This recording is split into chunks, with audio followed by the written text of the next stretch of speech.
L'actu à l'Ouest, le rendez-vous média, chaque jeudi sur Sun.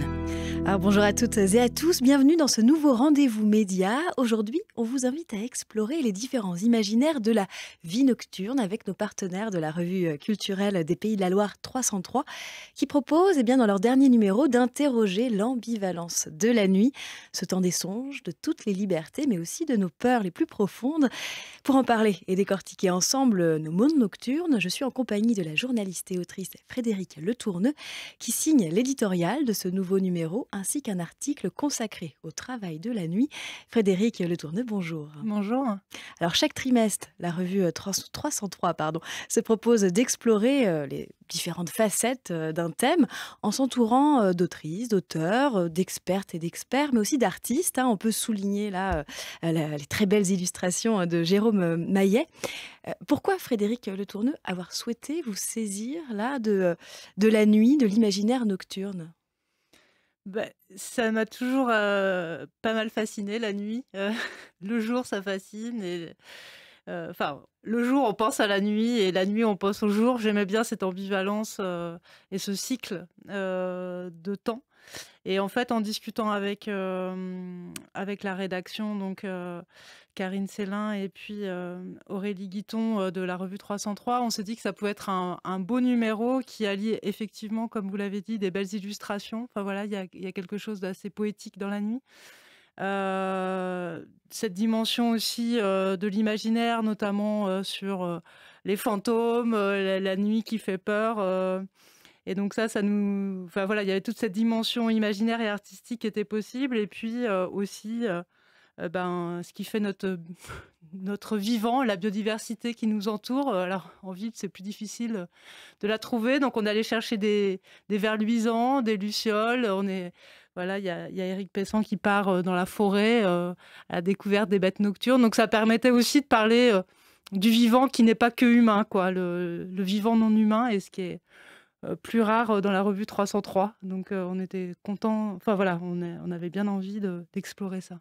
Donc oui, différents éléments là ici sont explorés du vivant non humain, mais l'humain est très présent malgré tout. Et j'aimerais qu'on s'arrête sur un article, c'est le premier de la revue, c'est celui d'Alain Cabantou, historien, qui est consacré à la fabrique politique de la peur de la nuit.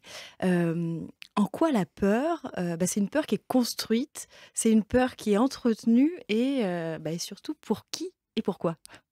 Depuis tout petit, on a un peu peur de la nuit. Dans les contes pour enfants, la nuit, c'est là où il se passe des choses qui ne peuvent pas se passer le jour, précisément parce qu'on est dans l'obscurité, on est caché. Donc il y a ce fantasme que les pires choses peuvent arriver la nuit, les meilleures ou les plus dangereuses, les plus dramatiques. C'est ce que, quand on reprend l'édito, c'est un peu cette idée-là de Louis-Sébastien Mercier qui dit finalement la nuit, il y a les poètes et les voleurs qui veillent. Donc il y a cette idée que la nuit... on est plus... C'est un temps un peu à part, finalement. Ouais, et puis les choses se révèlent moins facilement. Donc on peut être plus dans un secret, ou en tout cas, et c'est ça qui nous fascine et nous fait peur en fait, c'est que comme s'il y avait des choses qui pouvaient se dérouler que la nuit, un petit peu à l'écart de la réalité quotidienne et routinière du jour. Et c'est ce que montre aussi donc Alain Cabantou. Je reviens sur son article où il montre que les pouvoirs publics, pouvoirs politiques, ont cherché à contrôler la nuit. Mais est-ce qu'on peut vraiment réussir à la contrôler et garantir une surveillance ? Là, je pense aussi à l'éclairage public qui s'est installé. Oui, c'est ça. C'est l'éclairage public qui a permis de coloniser la nuit, ou en tout cas la nuit devient un peu le jour grâce à l'éclairage public. Et on voit bien aujourd'hui les débats qui sous-tendent aujourd'hui, d'un côté, ceux qui militent plutôt pour l'extinction des lumières la nuit pour préserver justement la biodiversité et lutter contre la pollution lumineuse la nuit, donc préserver cet espace-temps de la nuit spécifique, et dans les débats opposés aux gens qui disent oui, mais en fait l'éclairage c'est aussi ce qui nous permet d'apprivoiser la nuit d'une certaine manière et de continuer à vivre 24 heures sur 24, dans les espaces urbains notamment. Alors, le faut-il justement vivre 24 heures sur 24? C'est une des questions qui peuvent être soulevées dans votre article, puisqu'il y a différentes manières d'habiter la nuit. On l'a dit, c'est le temps des brigands, des résistants aussi, de celles et ceux qui peuvent vivre un peu en marge, mais c'est aussi le temps donc des travailleurs et des travailleuses. En 20 ans, le nombre de travailleurs de nuit a doublé, le travail donc gagné sur la nuit quelque part, ce qui n'est pas sans effet puisque selon l'Institut national de recherche et de sécurité pour la prévention des accidents du travail, l'INRS, eh bien le travail de nuit augmente les risques de cancer, vient altérer durablement la santé des travailleurs et travailleuses qui sont soumis à des horaires atypiques. Là, on voit bien que la colonisation, pour reprendre un terme que vous employez, la colonisation de la nuit, là, par le travail, eh bien, pose différents problèmes. Lesquels? Oui, c'est ce que j'essaie un petit peu de travailler dans cet article, en reprenant des chiffres pour compléter les vôtres, ceux de la DARES par exemple, qui montrent que 45% des salariés travaillent en moyenne au moins une fois en horaire atypique, c'est-à-dire soit le soir, soit la nuit. Ou un week-end, et parmi eux, 10% ne travaillent que la nuit. Donc ça reste quand même assez marginal sur des secteurs qu'on connaît bien, l'hôtellerie-restauration, le nettoyage, la surveillance, mais aussi les métiers du soin, notamment à l'hôpital, que j'explore un peu dans l'article. Et ce qui était intéressant aussi, c'est dans ces évolutions, on voit qu'une nette augmentation du nombre de femmes chez les travailleuses, qui deviennent travailleuses de nuit.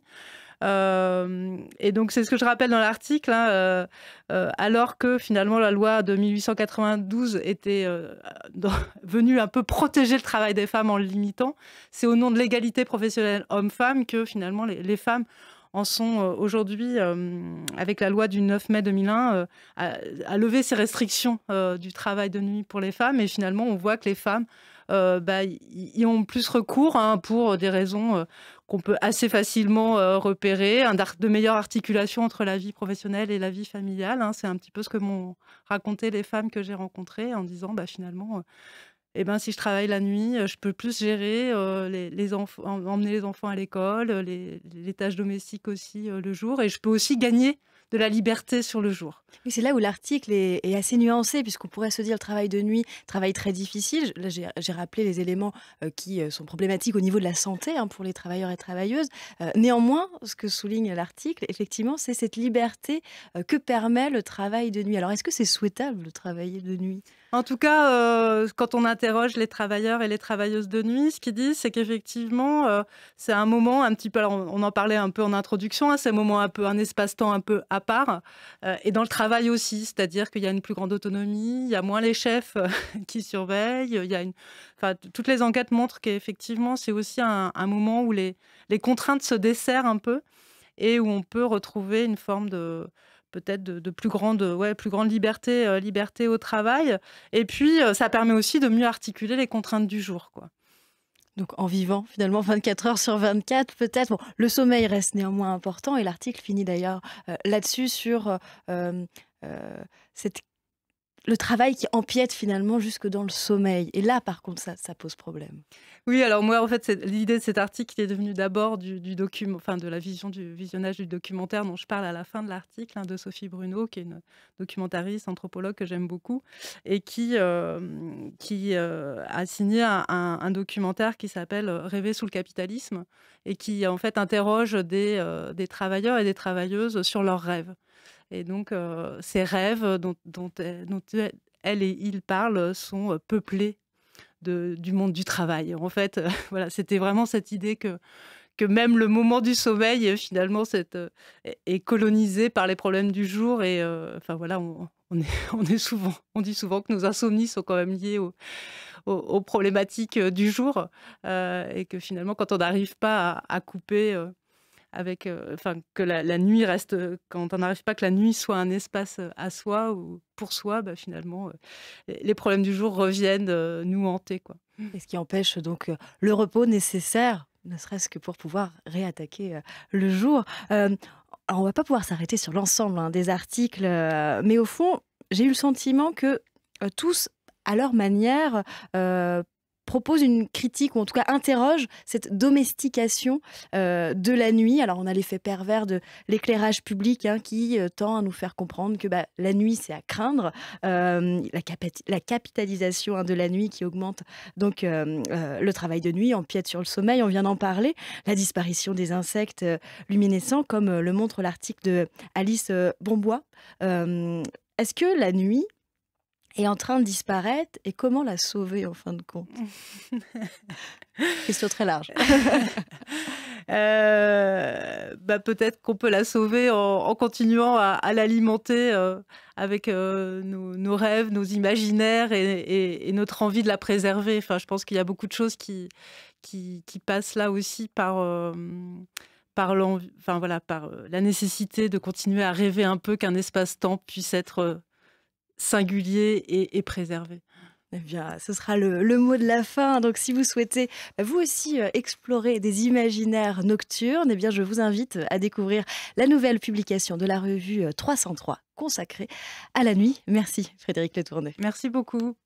Le rendez-vous média, en podcast et en vidéo sur myson et le sonunique.com.